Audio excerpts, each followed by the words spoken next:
Wow, sipag ah. Makate. Kati kasi nung ano, sa pool na yun. Nangangati din ako eh. Oh, pasok ka muna. Yan, sara mo na lang yun.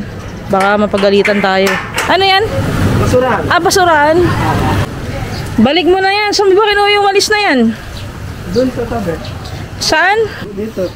Malapit sa aso. Check mo. Maganda. Apo. Oh, Kulox, gagig. Nanguha ko ng gin dun, oh. Sumba? Tingnan natin mamaya. Oo. Ayos ba? Okay. Ninako ko dun. Meron pa dun. Dami pa. May Alfonso pa yata. Ayos. Kasalukuyan nga kami na nasa family outing nang parang may narinig ako nagwawalis. Sumisilip-silip nga siya sa gate at parang nagugutom na. Kaya naman nag-decide ako na papasukin muna siya. Oh, pasok ka muna.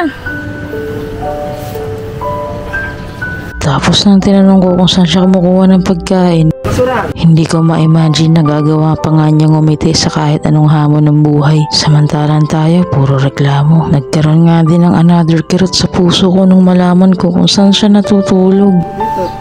Malapit sa aso. Sa sobrang awa ko nga, grabe, inalok ko na nga sa kanyang tong kubo para naman may maayos siyang tulugan. Maganda. Apo. Maganda. Nagustuhan mo? Nagustuhan ko.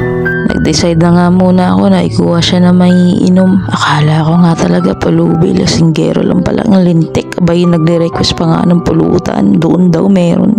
Are pala ang tunay na pulubi sa tabi. Pasilip-silip ka dito. Silip-silip ka.